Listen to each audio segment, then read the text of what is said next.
You will never find yourself in any other moment but in now.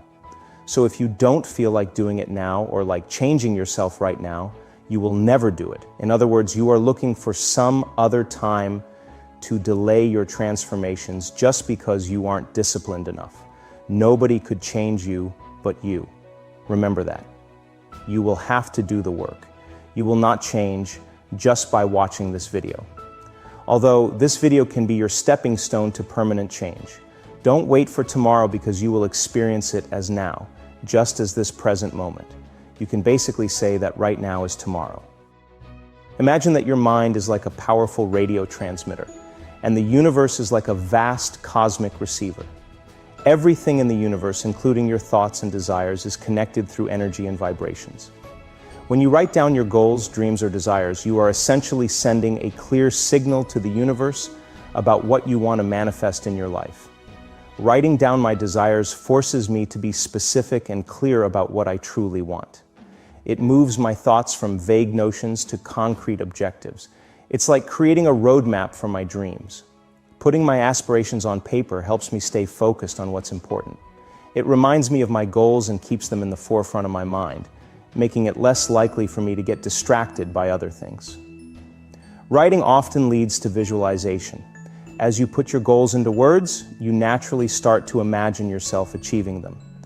Visualization is a powerful technique that activates your subconscious mind and makes your dreams feel more real and attainable.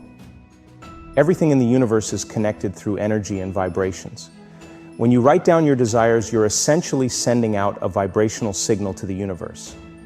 This signal aligns your energy with what you want, making it more likely for similar energies and opportunities to be attracted to you. At times I find myself thinking, it's too hard, I'll start tomorrow, or this doesn't feel right. So it's crucial to recognize that how I think, how I act, and how I feel make up my personality. And this personality is intricately tied to my personal reality, my life. Therefore, if I desire to change my life, my personal reality, I must begin by transforming my personality. To do this, I must first become conscious of my unconscious thoughts. I must put these thoughts to paper, treating them like Gandalf on the bridge, saying, "You shall not pass." So when I become conscious of these thoughts, I gain control over them. Only a small percentage of Americans take the time to write down their intentions or goals. Remarkably, those who do have an 80% chance of achieving them. Writing something down is a declaration to my brain that I am committed and moving in a specific direction. So it's more than just a wish, it's a statement of intent. I must remember that my intentions should be ongoing, coupled with a sponsoring thought. These sponsoring thoughts provide the emotional impetus behind my desires. For instance, if I seek health, it may be because I desire vitality or a better appearance. If it's wealth I desire, it may be for the freedom it offers. Defining intentions and connecting them with sponsoring thoughts offers a taste of the emotional experience of my desired future, right? Now, the next step involves planning actions and mastering my days one day at a time. By dismantling old thought patterns and replacing them with affirmations such as "I am a genius and accomplish everything," or "The universe provides for me," I initiate a transformation in my brain. We observe this transformation in brain scans, with large areas synchronizing and connecting, creating a state of coherence. When my brain is coherent, I am coherent. So, this coherence triggers a sense of completeness, and, magically, a shift occurs. I experience epiphanies and downloads of information beyond my senses.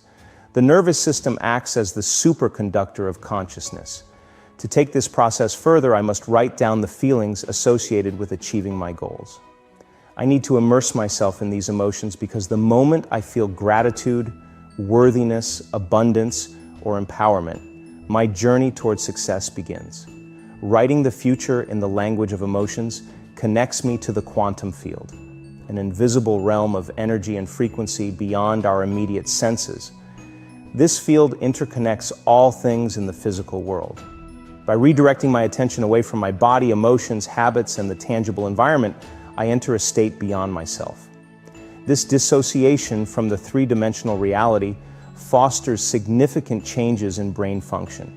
So, It's a way of getting beyond the self, disconnecting from the physical world, and accessing the quantum field where new possibilities and potentials await. As I find myself in that space of uncertainty and the unknown, I discover a profound ability to transform that energy into a state of balance and gratitude. Even though chaos and turmoil surrounding me, I learn to bridge the gap between my old self and the new, filling it with knowledge and wisdom. In other words, it's a realization that altering my energy equates to reshaping my life. So rather than being overwhelmed by external circumstances, I focus on elevating my inner state. In this elevated state, predictability gives way to clarity, and I resist reverting to old habits and cravings. Our journey begins with a clear sense of direction, allowing the newfound energy to propel us forward. This energy, akin to the alchemist's flame in the crucible, possesses the power to transmute base elements into gold. It initiates a process of purification, though often accompanied by agitation. The stirring within us reflects the intense energy that demands adaptation from our nervous systems. Our life's purpose, it seems, is to shed layers, masks, habits, and emotions that obstruct the flow of our inner divinity. Each morning, before reconnecting with the familiar world, I pause. I envision the future I desire, embracing its emotional essence before it unfolds. This practice propels me into a new state of being, aligning my intentions with elevated emotions. The first step is defining what I truly want in life, painting a vivid picture of my desired future in various aspects, such as family, career, and relationships. Then, I delve into the emotional landscape, contemplating how I'll feel when these dreams come to fruition, joyful, enthusiastic, and filled with boundless energy. Feelings are often products of past experiences. Repetitive feelings imply a lack of novelty in life, trapping me in the past. It becomes evident that our biology, by the age of 35, is primarily a repository of ingrained behaviors, emotional reactions, beliefs, and perceptions, mostly on autopilot. My challenge is to become aware of these automatic thoughts and behaviors, particularly the emotions dictating my daily life. By freeing myself from the chains of addictive emotions, I unearth the potential within. My heart generates a magnetic field that extends several meters wide. To amplify this field, I learn to consistently feel elevated emotions. So, these emotions, like ripples in water, carry energy and frequency, influencing the surrounding quantum field with my thoughts and intentions. Yet many fear change, opting for the comfort of guilt over the uncertainty of possibility. To create a new reality, I must mentally rehearse, visualizing the future I desire. The choice is clear. Will I be defined by a vision of the future, or will I remain tethered to memories of the past? Thoughts shape the brain, while feelings shape the body, creating my state of being. For most, their daily state of being reflects the familiar past. But I understand that to manifest an extraordinary future, I must become conscious of my unconscious thoughts and refuse to slip back into unconsciousness. This endeavor demands heightened awareness, fueled by energy. Envision your thoughts as a radio station. Tune into the frequency of positivity. Concentrate on the blessings you have and all the things that are going right in your life. You see, the universe dances to the rhythm of that kind of music. Now think of your old beliefs as masks you've worn for far too long. Perhaps it's the "I'm not good enough" mask or the "money is hard to come by" mask. It's time to remove those masks and reveal your authentic self. Close your eyes and let yourself waltz into the dance of your dreams. Feel the sheer joy, the exhilaration, and the deep fulfillment as though it's unfolding right this moment. Here's the beautiful secret. The universe can't distinguish between your imagination and reality. Allow the emotions of your dream dance to wash over your heart. The more you immerse yourself in these feelings, the stronger the signal you send to the universe that you're ready for an abundance dance-off. So embrace this moment of transformation, let go of those old masks, and waltz into your dreams with your heart wide open. The universe is waiting to join you on the dance floor of abundance, and together, you'll create a symphony of fulfillment and joy that resonates throughout your life. To transform, I must familiarize myself with these unconscious thoughts, and as I do, I realize that a clear intention, a coherent thought, A harmonious brainwave pattern and an elevated emotion work in concert. Thoughts are electric, feelings are magnetic, and this magnetic heart center becomes the carrier of intention, broadcasting a new energetic signature into the quantum field.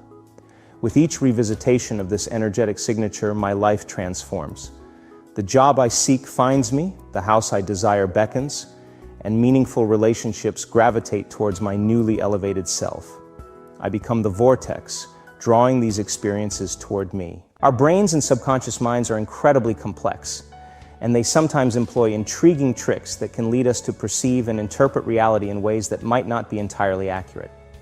Can we use their incredible power in our advantage? Absolutely.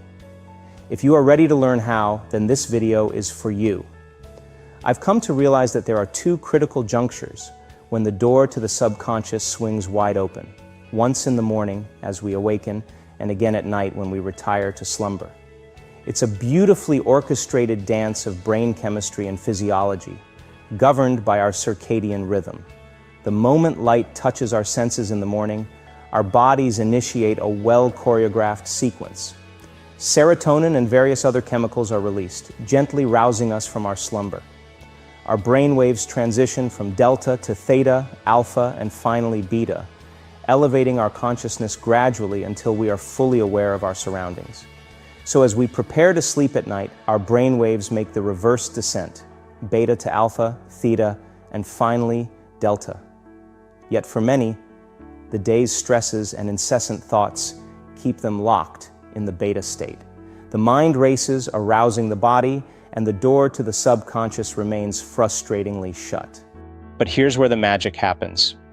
During those precious moments in the morning when we are in the alpha or theta state, our analytical faculties are subdued, and the door separating our conscious and subconscious minds swings open. The only barrier between the two is our analytical mind, and as we quiet its chatter, we gain the power to program new behaviors, new thought patterns, and new ways of being. Consider the morning routine of so many in the modern world. A staggering 86% of individuals immediately reach for their cell phones, connecting to a digital world that bombards them with known information. This presents a dilemma, not because I wish to dictate how people should think, but because I aim to stimulate thought. These devices remind us of what we already know, triggering neurological maps in our brains associated with people, objects, places, and emotions. This immediate response to external stimuli means that our environment is controlling our thoughts and emotions. When something external governs our feelings and thoughts, we become its unwitting subjects. Something is subtly programming us to think and feel in a particular way. It's not inherently wrong, but it's worth questioning. Is there a better way to start our day? Before even reaching for the cell phone, consider the opportunity presented by the open door between the conscious and subconscious minds. Why not use these precious moments to program new positive behaviors? Why not rehearse better ways of interacting with loved ones, colleagues, or navigating daily challenges? Is there a path to evolving our own experiences? If we're truly committed to our evolution, we should approach each day as a unique opportunity for growth. Can we respond differently to people and situations? Can we consciously examine our unconscious thoughts and avoid falling into habitual patterns?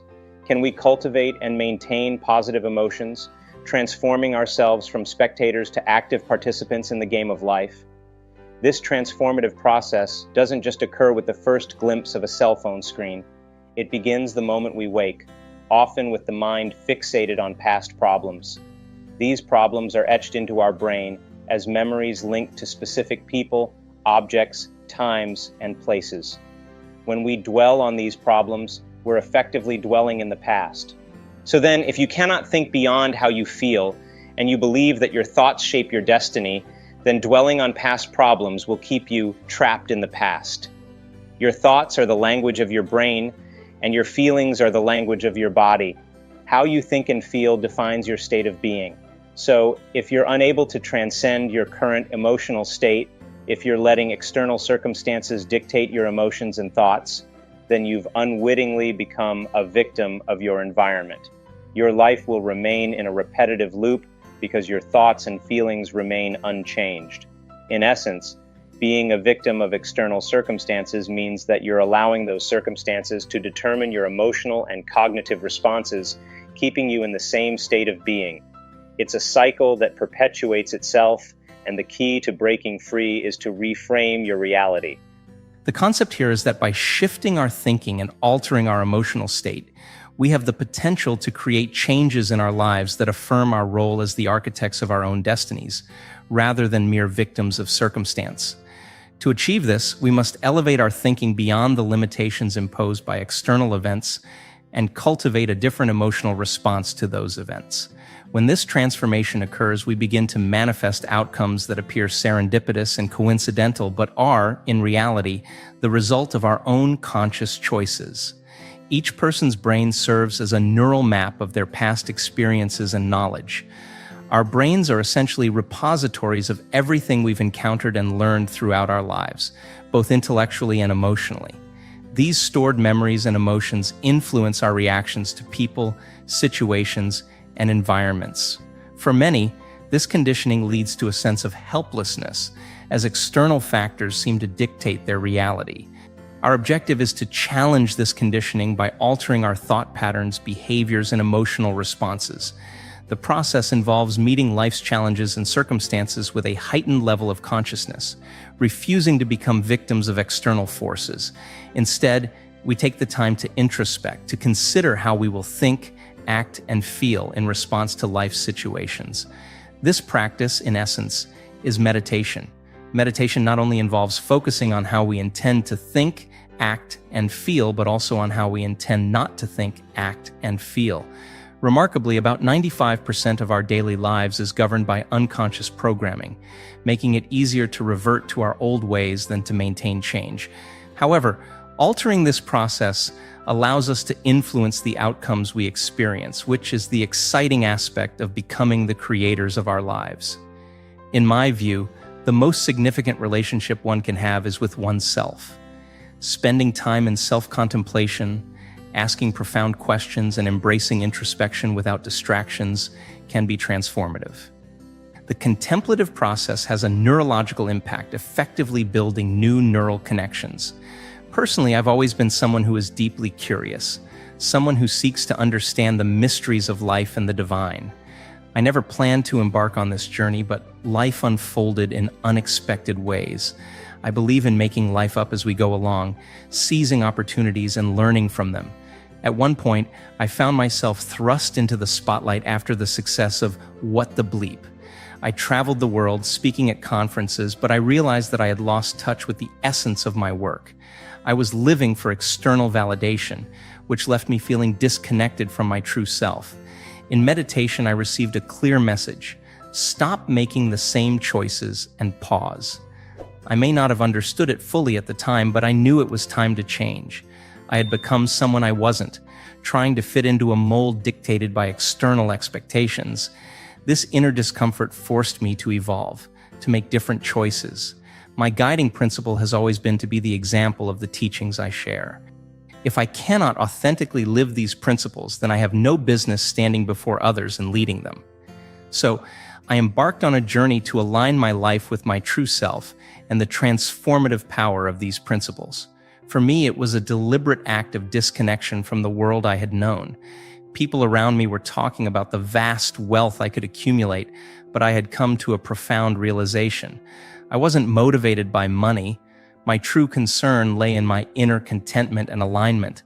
So I made a bold decision to withdraw for 6 months, during which I determined that if I were to re-emerge into the world, it would be on my terms. I resolved not to be enticed by the same temptations that had ensnared me before. My objective was clear. I aimed to exemplify the principles I held dear and to inspire others. The core message I've championed revolves around transformation, and I've chosen meditation as the vehicle to facilitate this transformation. The goal is for individuals to become intimately acquainted with their former selves, to the point where they can break free from those habitual patterns. and reprogram their new identities. The challenge is that it's far simpler to forget this vision and revert to our old ways than it is to sustain change. Yet, through consistent reminders, we can condition ourselves to perpetually embrace and embody this fresh vision. Consider this. When we wake up each day, our encounters with familiar individuals, situations, and technologies influence our thoughts and emotions. Our environment, more often than not, dictates how we think and feel because of the neural networks we've established for every person, object, or context we've encountered. As a result, our surroundings have a powerful sway over our thoughts and emotions. To disrupt this cycle, we must escape the gravitational pull of our past memories and emotions, which tether us to old patterns. Change can be uncomfortable because, as we make different choices, we're stepping into the unknown, away from the familiar territory of our past. The body, influenced by its past programming, strives to return us to our well-trodden paths. This is why change can be so daunting for many. Meditation serves as a valuable tool for cultivating familiarity with both our old and new selves. The goal is to reach a point where we stop forgetting and start remembering, solidifying the moment of change. Armed with the right tools and consistent practice, people can genuinely enjoy this transformative journey.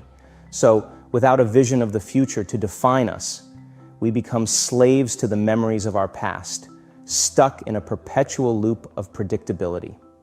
Our surroundings dictate how we think and feel, reinforcing our existing personality. This underscores the importance of breaking free from this cycle, transcending the known and becoming the architects of our destinies. The nature of our environment comprises objects, things, places, bodies, and people. It's a very material world we inhabit, wouldn't you agree? Now here's the fascinating twist. Arousal, be it caused by excitement or stress, tends to shift our focus outward. It compels us to pay more heed to the external world and less to our inner realm. This state of heightened arousal prompts a rush of chemicals in our system, as we relentlessly strive to eliminate feelings of threat and stress. Time, in this state, becomes a pertinent factor. So what transpires is that your body captures your attention, your environment seizes your attention, and time seizes your attention as well. But here's the profound revelation. True transformation lies in transcending your body, surpassing your environment, and rising above the constraints of time. Consider this. When individuals find themselves ensnared in survival mode, they're not in a mindset conducive to creation, learning, introspection, or meditation. Survival instincts are deeply rooted in our genetic makeup, urging us to evade threats. It's a time when our hearts aren't open, when we don't connect deeply, and sometimes it's not even a time to eat. People often find themselves stuck in this perpetual waiting game. They await changes in their external world to alleviate feelings of fear, anxiety, frustration, impatience, resentment, pain, suffering, guilt, or shame. These emotions become their daily companions, and despite the discomfort, they cling to them because familiarity equals survival. The unknown in survival mode is a realm best avoided. Now, shifting gears to the realm of three-dimensional Newtonian physics, the predictable world where we're told that to get what we want, we must toil relentlessly, investing considerable time and effort into honing our skills. But is there an alternative? Can we traverse the gap between our desires and their fulfillment in a swifter, more efficient manner? Let's explore a different avenue. Enter quantum physics, a realm where an atom, the fundamental building block of matter, is 99.999% nothingness, or energy if you prefer. Yes, you heard that right. We are at our core energy beings. This is not a mere assertion. It's a scientifically verified fact that over 99% of an atom is pure energy. This energy is a wave. And what does a wave carry? Information. So, consider this. The world we perceive as solid, as objects and matter, is fundamentally made up of energy and information. And we perceive less than 1% of the available reality. The quantum field, this vast expanse of energy and frequency, exists beyond our sensory perception. It's real, whether we're aware of it or not. Now, let me pose a question. How much of your waking life do you spend focusing on matter, on the tangible aspects of reality? And how much of your waking life do you devote to considering the world of frequency, energy, and the hidden information within it? I want to leave you with a message of hope and empowerment. Our world is filled with immense potential, and we are not limited by the constraints of our past or our surroundings. We have the ability to transcend the ordinary and step into the extraordinary. As we begin to shift our focus from the material to the energetic, from the external to the internal, and from survival to creation, we unlock a realm of possibilities that can transform our lives in ways we may have never imagined. We can shorten the gap between our desires and their manifestation, and we can become the architects of our destinies. It's a journey of self-discovery, self-mastery, and profound transformation. By using the potentials of the quantum field and harnessing the power of our thoughts, emotions, and intentions, we can reshape our reality and create a life that aligns with our deepest aspirations. You are the creator of your life, and your potential is limitless.